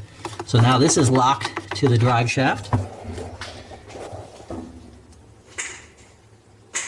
And then take your new outer gear, and this one is going to lock with these teeth onto these and then screw down into the thing. So just make sure your holes are lined. By accident, I just happen to get it in the perfect position, but if it's off, obviously just move it till the holes are lined, and that's it. Now it's locked in. Now we're just going to put our 6 screws back in, and then our spin basket is now back to where it was before installed. So let me go get the screws. Alright, so there it is. I got the drive gears on and all screwed down. Now, when you put the gear on, you're going to see there's like a good half-inch gap between the gear and the tub. But don't worry, when you start screwing down your screws, it will actually pull the tub up and engage it, and then there should be no gap between the gear and the tub bottom, or the spin basket bottom, okay? And that's pretty much it. So we're ready to put our agitator bottom back on and the top, and then we'd be done on the inside here. So let's go clean the agitator bottom, and then we'll put that on. Alright, now we're ready to put in the lower agitator. So you can see I got it all cleaned out, got the splines clean, everything's all nice and clean again. So we're just going to put that, and again, those are just going to go onto the splines there, and just put it on and just spin it around till it goes down. Now don't forget this little collar here. If it fell off, don't forget to put it back on. Make sure it's there before you put the top part of the agitator on. So that's the lower agitator. So now we just have to put the upper piece on, so we'll go clean that, and then it's just one bolt to bolt that back in, and we've got our whole inner part finished. Okay, so we ran into one little issue, and of course it's on the last piece that goes back into the washer before we're finished, and that's the agitator here. So I'm cleaning it basically and doing the last piece, and everything's good, except I found that the agitator has these little nylon rollers in it. So what they do is they sit here in the inner part of the agitator, so that when it spins back and forth, it locks. It can't go any further, so it doesn't spin all the way around, and that's why it keeps going back and forth, and you get that agitation motion. So you need these cam locks right here, which have, as you can see, completely disintegrated here over time. So they're all broken apart. Two of them, I can only see two actually near full ones here, and there should be four of them, one for each of these cam locations going around the top here, and the rest is all just crumbled parts here and pieces. So I'm going to clean all this up, but I'm going to have to order these cams. They come in a pack of 4, and replace those to make sure the agitator works correctly. I could probably put the 2 in temporarily, and it would work. It's probably enough to make the agitator do its thing. And then what I can do is, luckily this is a piece that you can get in and out without having to take the washer apart. You can get the whole washer back together with the top on, and remember, this is just one bolt that holds this whole thing in. So I can pull the top of it out when the part comes, and then put 4 new ones of these in. So what I'll do is I'll clean this all up. I'll put just the 2 in, one on each side, on the opposite side, put it back together, and then that'll be good enough for now. But for long term, we want to put the 4 brand new ones in, because these will probably start disintegrating too soon. So one little issue we ran into, but this is one of the advantages of taking the whole thing apart and checking everything as you're putting it back together, so you can fix anything that might happen in the future. So this is just an example. So let me clean these up. I'll put the little cams back in, the 2, and then we'll put the agitator back in the washer. Okay, as you're putting this in here, you'll notice at the bottom here there are notches there, which those notches correspond to those right there on the inside. So when you're putting your agitator in, basically what you need to do is just put it in, hold the middle here, and then just turn the middle a little bit until it aligns with those notches and it's locked in. So now you can see how I can't turn it reverse, but I can turn it this way. So the little cams are still working even though there's only 2, but we'll get a new set of 4 and put them in there. Alright, so now we just have to put our long extension down there and tighten down that bolt. Alright, so this just screws into the top of the drive shaft.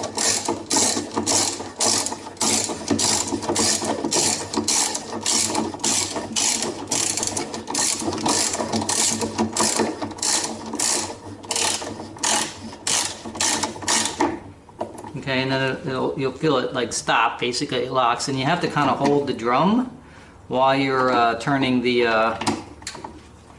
nut. Now, it's just holding on the agitator, so it's not like it's a critical piece if for some reason it would come loose, but obviously you want to make it as tight as you can. So I'm just going to get a little shorter extension so I get closer to the top here, and then just hold this as I turn it.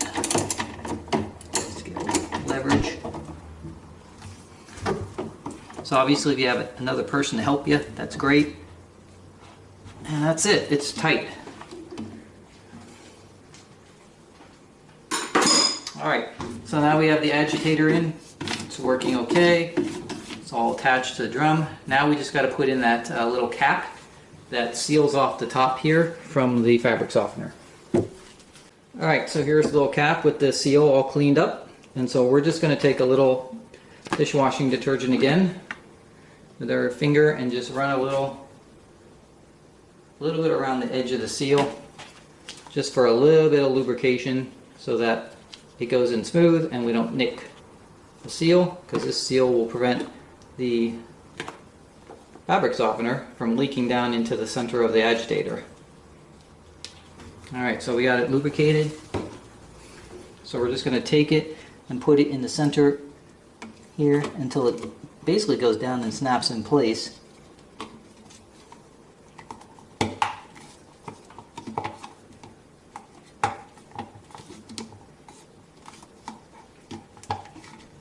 And it'll bottom out. So you'll feel it bottom out. And then what you want to do is just verify by, looking at it. Take a flashlight here, and you're just verifying that the seal hasn't popped out anywhere, and it's sealing all the way around, and everything looks good.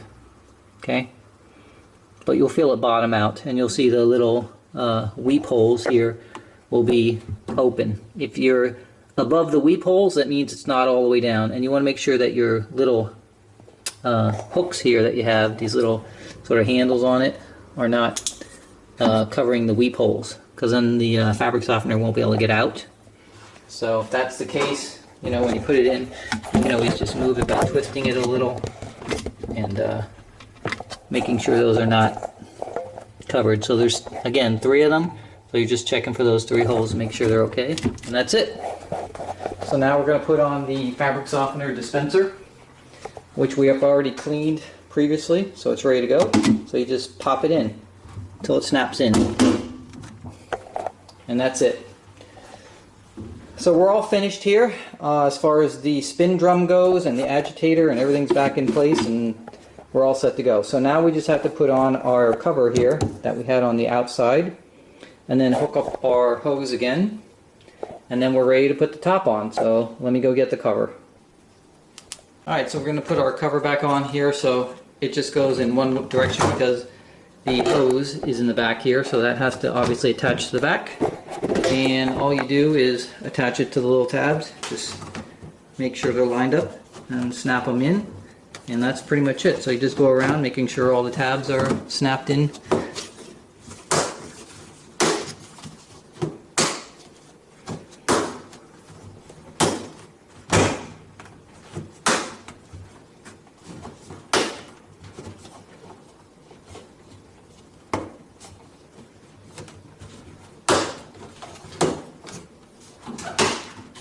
And that's it. So all the tabs are snapped in. Then you're just going to take your hose here, and you're just going to put it back on your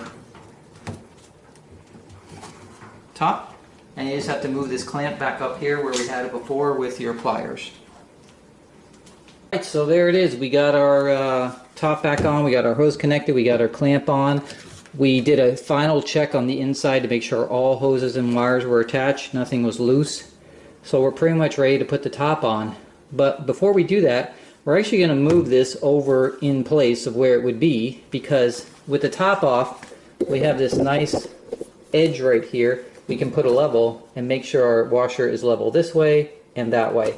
So why is that important? Because as you saw in the drum earlier in the video, there's that little sump area in the back there where all the water goes down into to get sucked out when the washer is draining. So if the washer is not level, the water won't go back into that sump area, which means even though the inside of the spin drum won't have any water, in the actual wash tub itself, water will be sitting in there, and that's how mold starts, because water is stagnant until you do your next load of wash.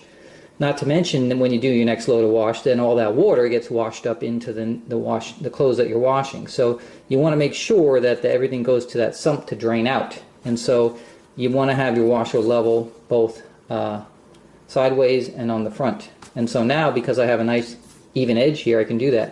When the top is on, it's not actually a perfect horizontal edge, and so it's hard to make sure that you're perfectly level. So we're going to move this back into place and then level it with the feet and see how close we are, and then we'll put the top back on. Alright, so we're down to our last step, which is getting the top back on. So I've just basically, first before I put the top on, I slid the bottom into place where it's going to be, and put a level on both sides, make sure it's perfectly level, which it was, so we're good there. So now I just have to put the top back on, and I laid it on the top. So what I did is I put it on the top in front of those clips, and I just pulled it back, and then all we're going to do is put these two hinges on the back and tighten them up, and that's going to tighten up the top. And then what we're going to do is push those little clips in on the front to flip it up for a second to connect that ground wire, and then we are good, and then we can put it back down. So let's put the hinges on the back now. Okay, so now we're going to put the hinges on the back, so just make sure it's underneath those little clips on the front, and it should be even back here. And then you're just going to take your hinge and you're going to put it in there like so.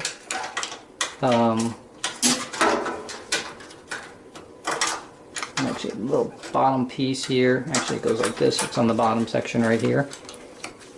And get your 5/16. Now don't tighten it all the way down. Just get it in there snug. Okay. And then same thing on the other side.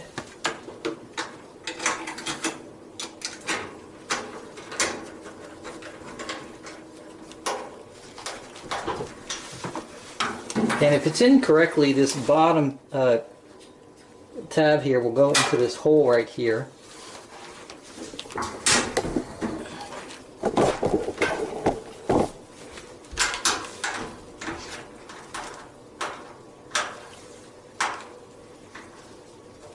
And you're just going to tighten them down.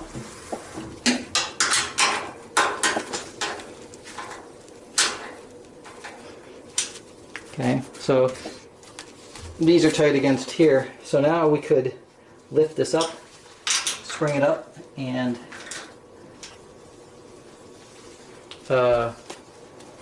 put the ground wire on. So we're going to go in the front, we're going to push those two springs in, just flip it up, and we're going to put that little ground wire here. So we're going to just feed this through here because that just has to be attached, and then we can put it back down. So let's do that. Now we just got to put the ground wire back in, and again you got to just find those clips in the front here, and when you push on them it'll release the top.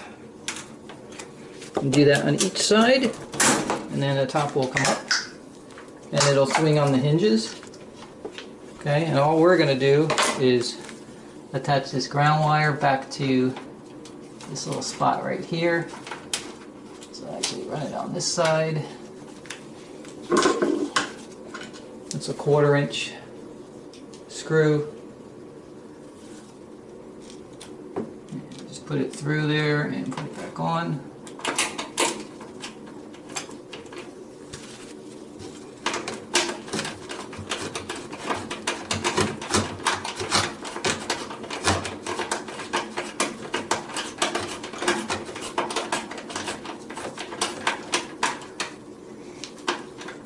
Just make sure it's nice and tight since it's the ground.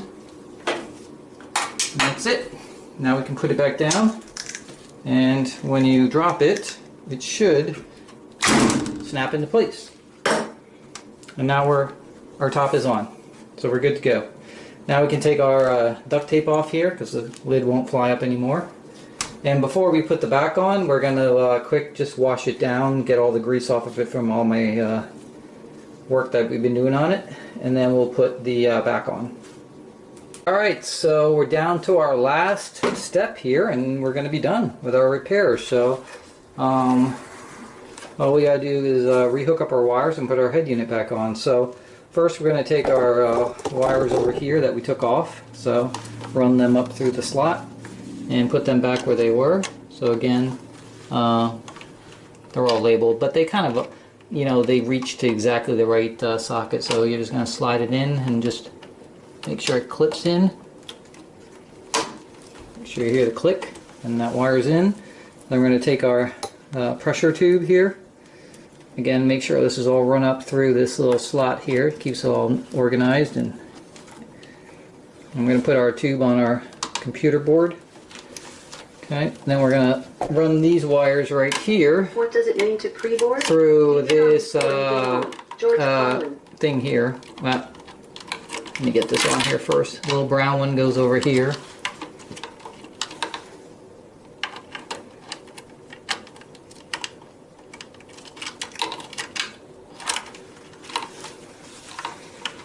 Actually, let me put this one here. This goes through that little wire holder. This one goes here. Then don't jam them, just gently put them in until they go in, and they should clip in. And then on this side over here, there's one more. And that is at the end here. So I did mark them so these two look the same, but I did mark this one brown, so this is the section that goes in here. Okay, that's all clipped in. And then the last one in here will be from the head unit. So these are all done in here. So while we're here, before we close this up, just so you can see, this is obviously where the fill hoses go in. So these are just solenoids that control it on and off of that. So again, if you're having a problem with something filling and you hear the pump working, then it could be these things right here, these valves. Same thing with the drain over on this side. So that's where the valves are located. So everything's up at the top here, nice and easy to get to if you needed to. So, alright, so now we're going to take our head unit here, and we're just going to take our wire here on this side and attach it to the side of the board like it was before. And again, I had these all marked with a little Sharpie on the plastic so I know which one goes where, because two of them look, or three of them actually look the same. Okay, so they're all clipped in, everything's good. So now we just have to put our head unit on. So you can see these little notches here go into the little hooks here. So you just put it on the front there. Just make sure it gets hooked in. And then it'll sort of rest down.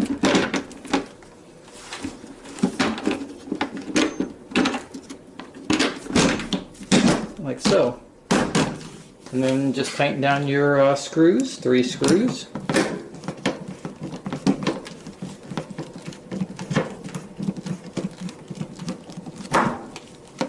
Don't have to go crazy with them, just snug them up.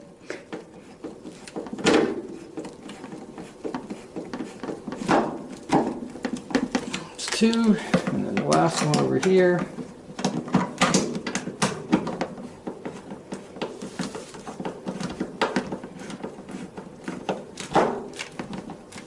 Great. Okay, so our head unit is now secure. Alright, so we got one more piece. Let me go grab it.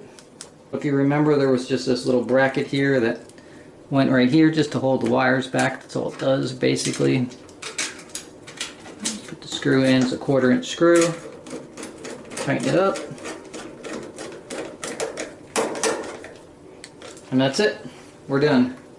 So now all we gotta do is hook up the supply lines again, plug it in, and we'll give it a test.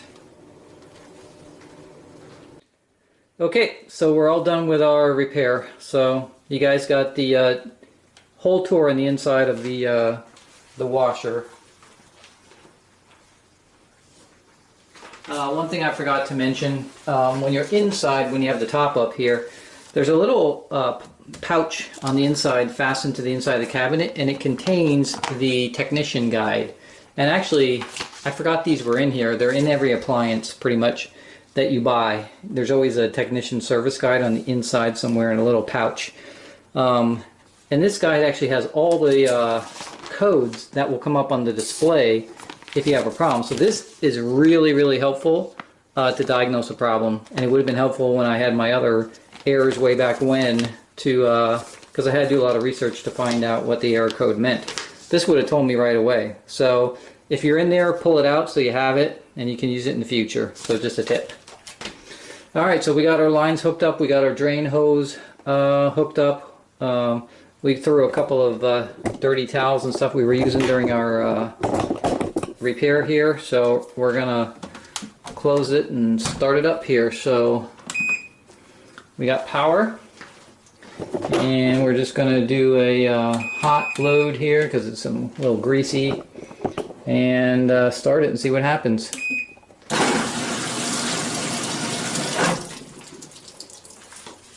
So far so good. Sounds like it usually does. It's gonna start loading some water in.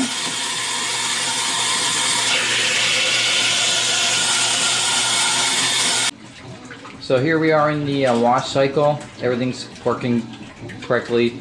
Even the agitator's spinning back and forth. So far so good. So we'll wait for the rinse and spin cycle. Alright, we're in the rinse cycle. So far so good. So we'll just wait for the last part, which is the spin. So there it is in full spin cycle. So you can hear no jet engine whining noise or anything like that. So looks like everything's good. It works perfect now. So the clothes are all finished being washed.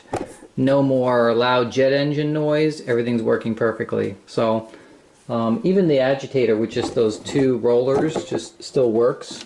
We ordered the replacement rollers, so there are 4 little rollers, so we'll fix that. But we can get the agitator out here with just that one bolt without taking anything apart, so that's easy to do once those parts come in. So that's it. So my washer is good, hopefully for I don't know, another 10 years maybe. Definitely the bearings won't go for another 10 years, so maybe some other little part like the pump or something might go, but we saved ourselves a ton of money. We didn't have to buy a new washer. We didn't have to throw a washer in the landfill.